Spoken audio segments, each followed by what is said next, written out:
Hello and welcome to the MS for Mama podcast. I'm your host, Abby Halberstadt, happy wife, mama to 10, Bible-believing Christian. And on today's episode, I get to chat with someone who is doing really cool things in the Christian book sphere, and she's going to have a lot of information for every Christian parent, so stay tuned. But before we get started, I want to talk to you about our podcast sponsor, Boatberg Music Academy, not your average music lessons. And they are not your average music lessons because you can do them online. And even though a lot of times music lessons can run into the hundreds of dollars per month for even one child, you rarely pay more than $30 a month, and they let you share lessons between siblings, which is amazing. Not only that, but you get 50% off your first month of enrollment using the code MS4Mama at votebergmusicacademy.com. They have lessons in ukulele, fiddle, mandolin, guitar, and piano. They have access to live calls, 24-hour access to your lessons. They even have a vault where if you're ahead of your lessons, you can go in and get more lessons to work on your own time. You can rewind, you can fast forward. Basically, you can work at your own pace and customize this experience for yourself. There's even badges you can earn along your student success path as you work towards your student showcase, which I love that they are creating a community where you can communicate not only with your instructors, but with other students by playing for them. So if you're interested in giving your students the gift of a lifelong love of music and learning, you can use my code M4Mama for 50% off your first month of enrollment at boatbergmusicacademy.com. And I will put all of that info in the show notes. So today I have Korie Johnson with me on this episode, and she is the creator and curator and all the things of the account Good Book Mom on Instagram. And she is here today to talk to us about good books, among other things. Korie, thanks for being here. Hi, Abby. Thanks so much for having me. You're so welcome. Korie, talk to me about how this account started, who you are, kind of your passion and your heart for this topic. Yeah. So Good Book Mom started in 2019. That's when I launched. But leading up to that, I had a firstborn who started reading chapter books very early. And it was sort of like this whole new world of, wait, what are we getting ourselves into? How do I know what's in all these books? And so I started looking for a resource that would give me everything I wanted to know from a biblical worldview in a concise manner. And I just didn't find exactly the resource I was looking for. And so after praying about it, talking to my husband, we decided that I would just make the resource that I desired to have as a parent. And Good Book Mom launched in November of 2019. So tell me you mentioned concise biblical viewpoint, but kind of what do you offer as Good Book Mom? Yeah, so Good Book Mom has sort of three levels of helping parents. Our first is that we offer free book reviews from a biblical worldview. So if you go to goodbookmom.com and you type in a title or an author in the search bar, you can see if we have a review written for a book. So and I have totally done that. I have totally been like, okay, what does Korie have to say about this book? Is this legit? Thank you so much. Yeah. Yeah. And we're always working hard to get more titles. There's so much. Right now, the website is 0 to 12. I do hope someday to expand to teens, but man, there's a lot of books written for kids 0 to 12. So, we're trying to add more titles every day. So those are completely free. We also offer a membership, a paid membership, where you get access to our book lists. And so these are curated book lists, ages 0 to 12. Some of them are picture book lists. Some of them are chapter book lists. Some of them are like theology based. I've got one specifically about kids theology books. I think I titled it Kids Theology Books Good Enough for Adults. So lots of different lists. All Good Book Mom approved and reviewed. So everything on those lists has a full review as well. And then the last thing that we offer is a biblical alternative to scholastic book orders. And so it's for discerning schools, co-ops, churches, but just families too. It's basically a digital magazine. So anybody can order off of our digital magazines. But if you are an organization, you can earn money back to purchase books through 10 of those for your organization. Oh, that is super cool. And it sounds like a lot of work, honestly. Do you have a decent sized team working for you, or is it mostly you? I would say 80% of the reviews are written by myself. I do have contributors that help me, and I can't pay them. So they just work for me when they can. They do reviews for me when they can. They're highly vetted. And so it's hard to find people who, want to work for nothing to put in a lot of work. Yeah. But I mean, giving biblical book reviews is something that I take very seriously. I know that, you need to know who you're taking advice from and what they believe. And so I think that being transparent about those things and making sure that we are just glorifying God through that process, like that's my heart behind all of it. So I think we live in a day and age where biblical means different things to different people, unfortunately. And so can you kind of talk to me about that process and how you would determine whether a book would meet your standards of biblical excellence and accuracy? Sure. I think the first thing that we have to do is determine what the goal of a book is. Yeah. So if this book the goal is to teach my child something theological, there is a different lens that I'm going to use than if a book's goal is just fun, free reading. Yeah. If it's fiction that, is a free read. So those have different goals. And so I'm going to view them differently.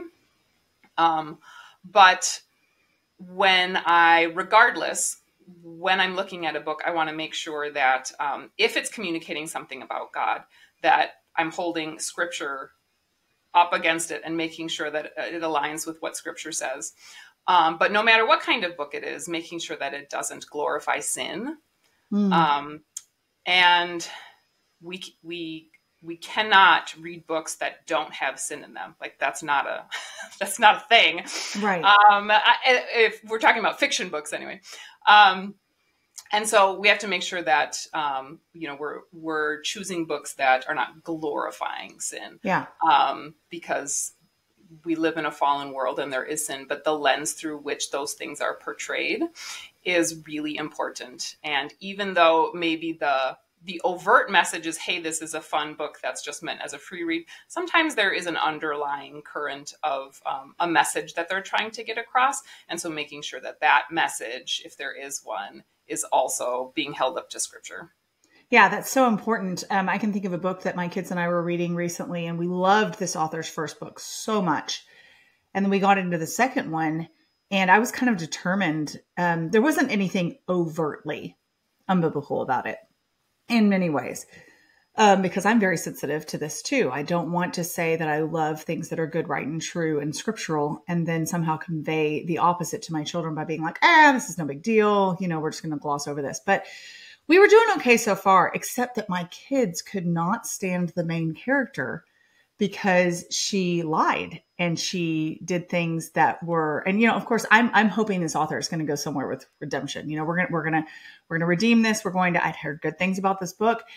And so I said, well, we're going to try and stick with it and see kind of where this goes. We will have discussions because I think that's so important. I'm sure you do too, that there are times where sin is presented and maybe there isn't moral spelling out of what that means. And you, the parent, are able to bring the theology in and say, this author doesn't hold a biblical worldview, but we can still look at this and say, God's truth is truth no matter what. And how would we do differently? What do we see that we could work with here? And what do we see that we eat the meat, spit out the bones? Well, we were trying to eat the meat and spit out the bones. And my kids were like, I cannot stand this character because if I knew this person in real life, I would really be concerned for her that she has this habitual act of deception.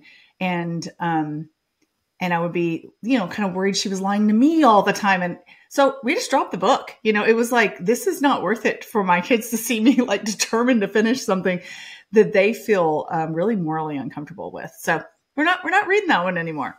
It's but I'm sort of laughing because I think our family read this book that the way you described it, I think we just read this book as well and had the exact same feelings. I'll have to Did you make it all the way through? I did because I'm going to review it. Right. Was there redemption? The lying was not dealt with. Okay. But there is a coming together at the end. Okay. Well, and I feel like we're just dancing around this, but honestly, you review books with titles all the time. The first book that I'm talking about is A Place to Hang the Moon. And I absolutely, yes. Okay. I loved A Place to Hang the Moon. And it wasn't because, as you say, that sin was completely absent. Like there were instances where the kids or the adults absolutely did wrong, but the author did a good job of, I thought, bringing in the acknowledgement of the wrong and the need for restitution and the need for justice and all those things.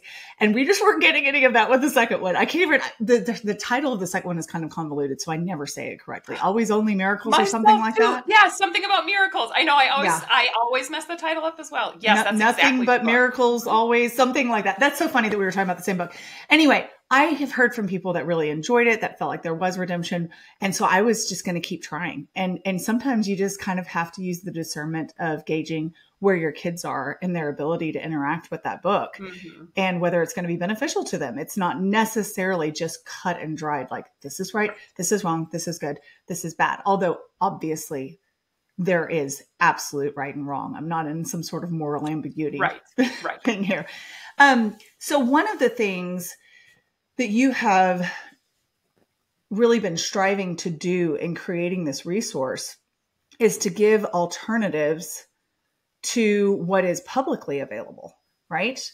What's happening in public libraries is that there's not a lot of discernment, or the discernment is kind of on the other end of the spectrum in the sense that they are intentionally wanting to present certain kinds of material.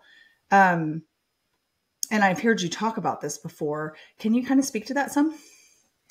Yeah, so the public library, probably any Christian who is a regular or maybe very infrequent attender at their public library likely has seen a very hard swing in the direction of liberalism in the past 10 years. The public library has always been a bit of a more liberal place, but we have seen a very hard turn in the past decade. So just to make sure that we're using clear words, because we're words people, what are you defining as liberalism in this case?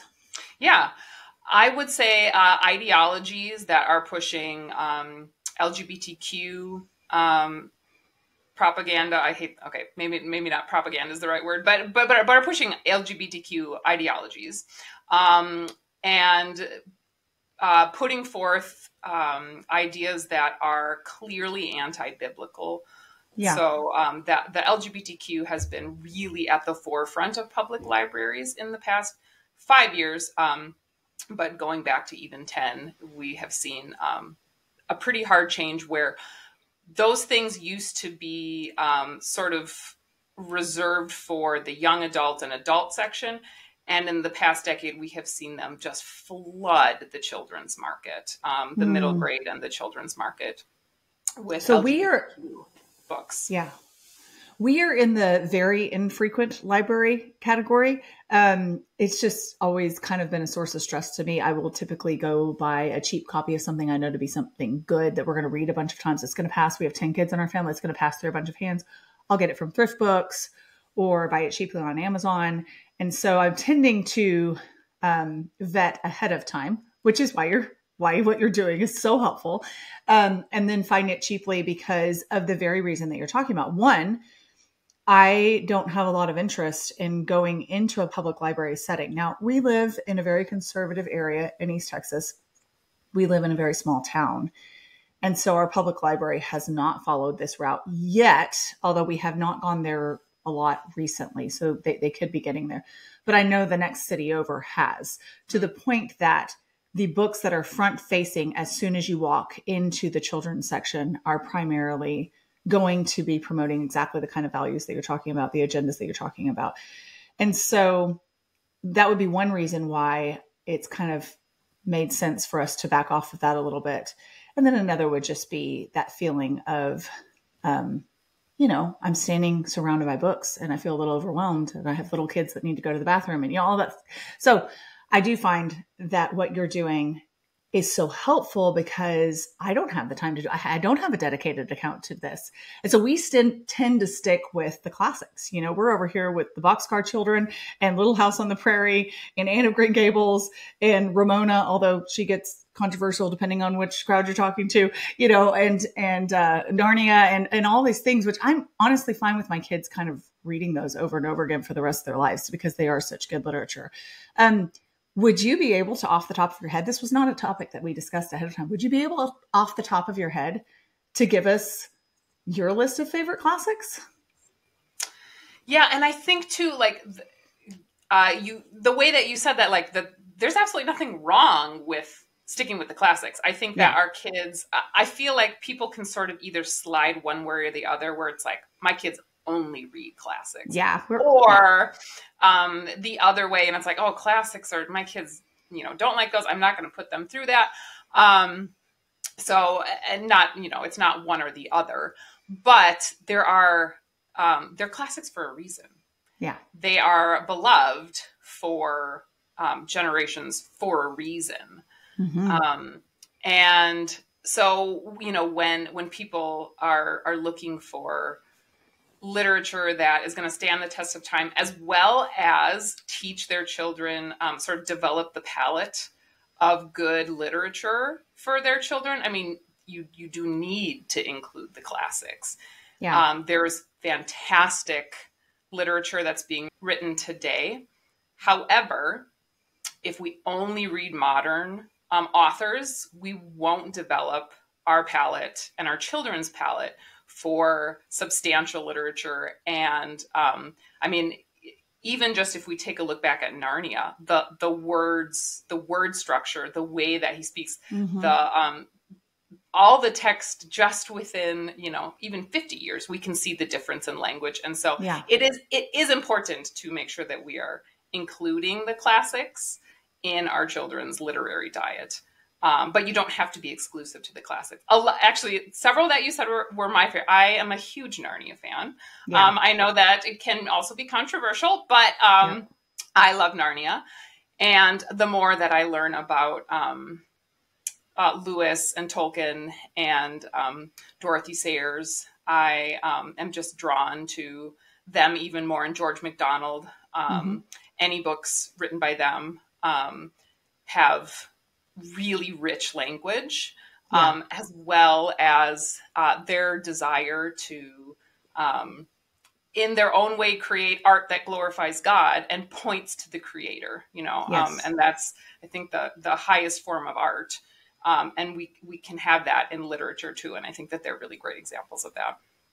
I love that idea of everything you do. And the Bible says whether you eat or drink, but you could just keep going with that. You know, what you read, what you write, the art that you create, the meals that you cook, the way that you hug your children, like do it all for the glory of God. Mm-hmm. And that's absolutely the goal. So we're talking about this pendulum swing we see toward not even a neutral representation of the kind of literature that's coming out, which you could say that if a library is primarily putting out new offerings, then what they're putting out, if it tends to promote an anti-biblical worldview, would be a reflection of the culture. But also, I think you're right that there is a curating happening that is prioritizing those books. Have you seen that? Yeah. So what is happening is that librarians, I mean, as much as they tout that they're against censorship, the truth is that librarians have to make decisions about what books are going to be in their library. They are the ones that order them. And so what is being ordered in is oftentimes at the reflection of a particular librarian, the head librarian, or depending on the size of the system. But a good library should reflect its community.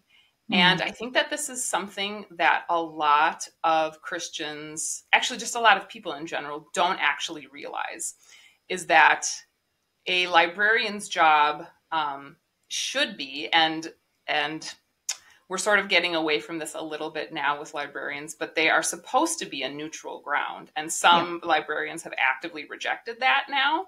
Yeah. But like almost like librarians as a form of activism. Right. Yes. That they are the source of information they need to enlighten a culture.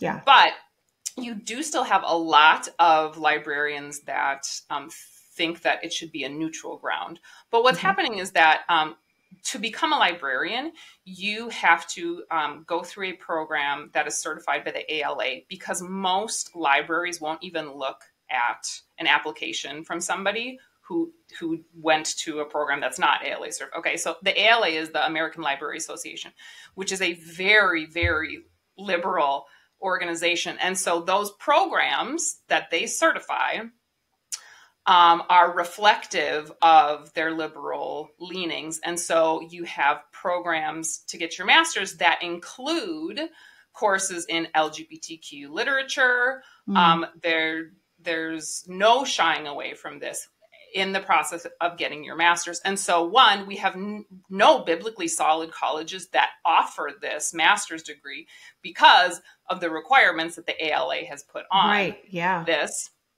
And we have a lot of Christians fleeing from getting their master's because after they enter the program, they realize that they are being required to leave their biblical worldview at the door. So we have very few Christian librarians. If you have a Christian librarian, just thank them, because the environment that they work in, not only after getting their master's have they been through the ringer, and beyond, if we're talking 10 years and before, it wouldn't have been quite so bad, but recently especially.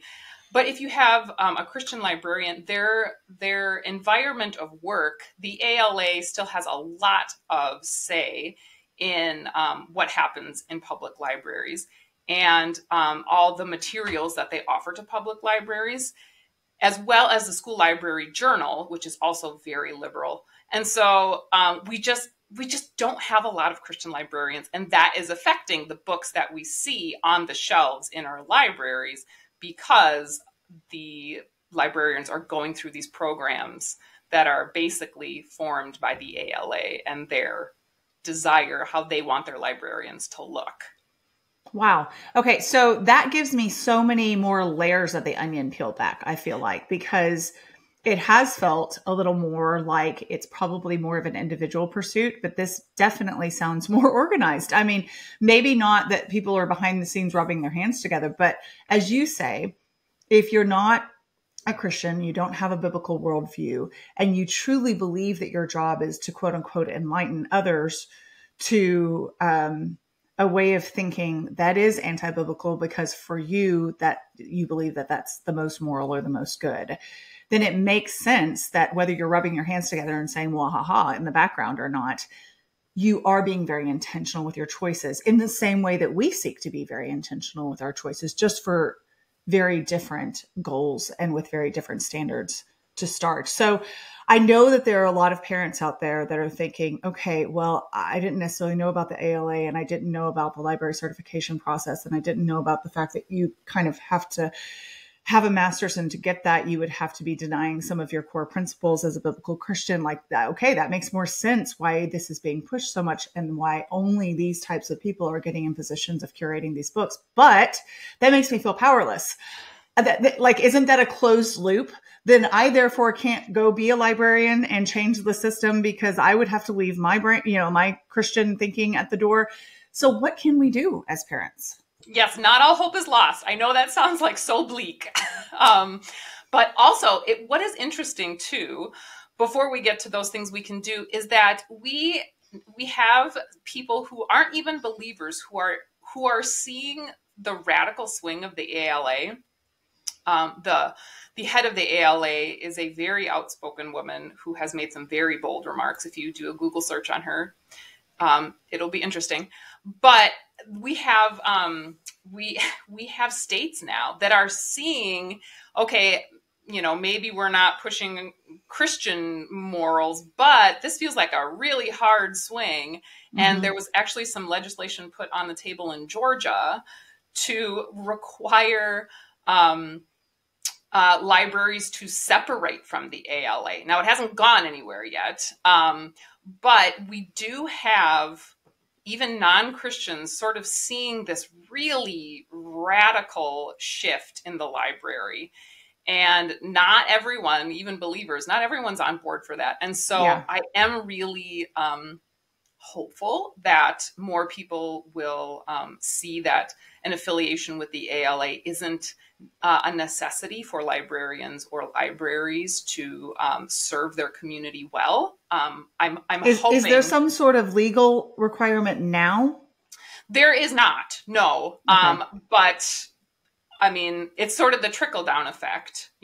If you have librarians that are in charge of a library who went through an ALA program, they are Right. more than likely only going to hire ALA certified Right. people. So it's a domino effect. But Georgia pushed back pretty hard, saying we're going to make it so you can't be associated with them. It's kind of been shelved. It's only been a month, but I'm hoping that it's at least stirs the pot a little bit in that direction. But not all hope is gone. There are lots of things that as believers we can do to have an effect in our public libraries for the glory of God.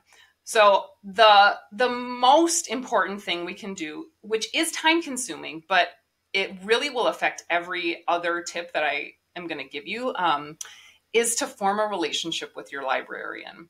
And I know that can seem daunting and hard, especially if they are very outspoken about their worldview and it's very different than yours. That can feel challenging. But this is going to help you not only help your experience at the library become better, but if you have that relationship with your librarian, then when there are things that you have concerns about, talking to them, if you have an established relationship, bringing concerns to them and talking to them as a human being, as an image bearer, is going to go a lot farther than seeing them as the enemy and that we have to slay them. We don't battle against flesh and blood. And we have to remind ourselves of that, because it's very easy to sort of get, worked up when we see something at a library and make our voice heard. But we do need to remind ourselves really that our librarians are image bearers that need the gospel. And so forming a relationship, forming a relationship with your librarian is the biggest, most important tip that I can give you. And speaking from personal experience, I have a very, very small library, but there's only 2 full-time librarians, and they have both very different worldviews than I do. But I love them both so much. I am intentional about when I go into the library about connecting with them. And if you feel like you have nothing that you can talk to them about, bring a book. Find a book on the shelf from your library that you like and bring it to them and say, I just love this book. Do you have other titles like this? And bond over books. But it's having a relationship is it is something that takes time, but it's worth it in the long run. I love that. I love that example. And the humanizing, so that it's image bearers over issues, is so important. But that's not just limited to books and libraries. Obviously, this is true. We need to be seeing people as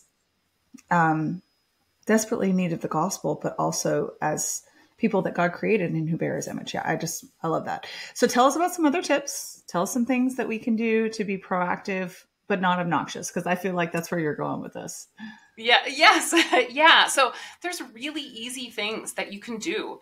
So the first thing is that checkouts are really the lifeblood of library books. If books are not being checked out, they will eventually be pulled from the shelves through a process called weeding. And librarians will usually yearly go through the books and take out the ones that haven't been checked out and either sell them or however they dispose of their books. And so if you have books at the library that are good, check them out. And I would say, even if you don't have time to read them at that moment, whenever I go to the library, I always intentionally grab another book or 2 that I know I won't have time to read that time, but I want another checkout to count towards that book. That's such a great idea. Because that just keeps them there. And oftentimes when you renew a book, like lots of people can do that online, if you have to renew a book, that does count usually for another checkout for a book. Oh, nice. Okay. Good to know. So super easy. Another one would be that a lot of libraries offer patron requests. Not all libraries, but many libraries have built into their budget money to purchase books that are requested by patrons. Yes. People tell me all the time that they've requested my books for a library and then they go and they get them. So they're like, I'm the reason your book is in my library. And I'm like, oh, that's so cool. Yes, and the thing is too, like you can request overtly Christian titles. Yeah. Like we talked about before, your library is supposed to be a reflection of your community. And so if you are requesting those titles, even if your library doesn't have a policy, there are some libraries that say we don't have the budget, we can't offer that. Yeah. If you are letting your librarian know, oh, this is the kind of book that I would like, and if you're not the only one kindly letting them know that, it should influence what they are purchasing. I feel like what you might be suggesting is like book requesting parties. like get with your small group or your homeschool group and decide like the kind of books that you would love your library to feature and then coordinate to all requests. I feel like that would be impactful. They'd be like, what is going on?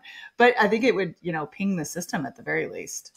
Actually, so I have like a mini course that I'm giving away for free for Christian Book Month, which is April. And that is basically one of my tips is that if you have other believers that use your same public library, you can form a little text group or something where you can say like, hey, this book is here, check it out, make sure it gets checkouts, or I'm going to request this book, just like you said. And letting each other know the good books that are there and the books to stay away from.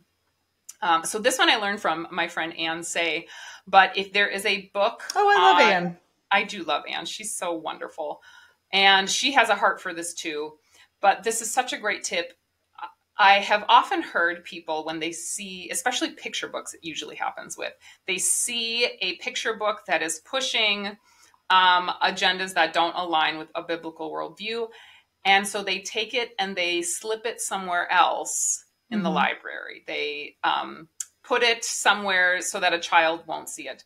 And as much as I understand that sentiment and support the idea of not exposing our children to those things, that's actually not how we want to proceed at the library. And there's a couple reasons. First, when that book is found, it actually counts as an in-house checkout. If a book is moved, if it's moved and found in the place where it's not supposed to be, it counts as a checkout because it shows that somebody was interested enough to pick that book up and move it. Okay. So it's counting for a checkout. If you hide it so well that they can't find it, many libraries will order another. And so then they will eventually have two copies. But finally, we want to be honest in our dealings at the library. We don't want our librarians to say, oh, what's going to disappear now that they're here? We want to be honest and bring those concerns to our librarian instead of trying to be sneaky about it. I love that. And the idea that you may not like the property that they're displaying, but it's not your property. Ultimately. Right. So yes, I love being that. Respectful of that. You mentioned Christian Book Month. Can you tell us more about that? Yeah. So last year, Good Book Mom started Christian Book Month with a twofold goal. First, to encourage believers during the month of April to read a book that's written by another believer. It's not Bible reading month because every day should be Bible reading day. The Bible, everything falls under scripture. And so this month is just to, if you don't normally read outside of your Bible reading time, to encourage believers to read something, either fiction or nonfiction. But there's so many solid titles written by believers. So to encourage believers to read something either independently or to get a book club, read something intentionally with your children during that month, but read something written by a Christian during the month of April. I love that. And then the other goal for Christian Book Month is to encourage believers to be active in their public library. And just doing what we're doing right now, just informing other believers how they can really easily make an impact at their public library, and not to do it just in April. The goal is April reminds us, okay, this is how we do these things. Let's teach other people about it so we can do it all year long and really influence our public library. I love those goals. I feel like you are giving such a warm, holistic approach to this rather than simply, I feel like I shy away from terms like activism because there's such an association with a militant mindset, with a hostile attitude. And that's not who we're called to be as believers. We are called to let our light so shine before men that they glorify our God in heaven, our Father in heaven. And so these are really light shining, honest ways to do this that are full of integrity. And I think they're going to be really encouraging to parents who feel really lost on how to turn the tide and change the narrative in our culture. I can think of so many books that I read growing up that were not written by explicitly Christian authors, but were still full of God's truth. And so I think both you and I would agree that this is not necessarily about only promoting Christian authors so they get the royalties or, anything like so much as it is. It's not about circling the wagons so much as it is about being discerning and saying, what do we want to present to our children as literature that will reinforce what we are talking about each day as we fulfill Deuteronomy 6:6-8, to talk about God's ways and impress them upon our children as we lie, sit, walk, and stand. And one of those ways would be by going to the library. Yes, and what an example to your children too. If you do choose to bring your children to the library, I would always prepare them, if they haven't been, that, the library is a collection of books that is not collected by Christians. And so there are going to be books at the library that mom and dad don't want to bring into our home because they are teaching things that don't align with Scripture. And so preparing them before you go so that they know, but then them being able to see you interact with likely people who have a very different worldview than you do, in a respectful, loving, and caring way, pointing them to Christ when possible. I feel like that is such a testament to our kids too, that we don't need to flee from those things, that we can have an effect for Christ, even in some place like the public library. I love that perspective. Korie, thank you so much for taking the time to educate us and encourage us toward truth. Thank you for taking the time with Good Book Mom to do all of that research for us and reviewing that a lot of us feel really overwhelmed and like we don't have the time to do. I appreciate your answering that calling from the Lord to tackle something that is probably feels kind of daunting sometimes, and yet I think is so worthwhile. Where can our listeners find you? Yes, you can find me at Good Book Mom on Instagram and Facebook, as well as my website, goodbookmom.com, where you can find our free book reviews. You can find information about our membership and our book order, as well as the free mini course that I am giving away for Christian Book Month. Fantastic. Well, thank you so much for your time, and I hope you have an awesome day. Thanks so much for having me, Abby. You're so welcome. If you enjoy the MS for Mama podcast, I would be so honored if you would subscribe and follow along, maybe share with friends, or even leave a review. And if you want more content on motherhood and biblical responses to cultural issues, be sure to follow along on Instagram at m.is.for.mama.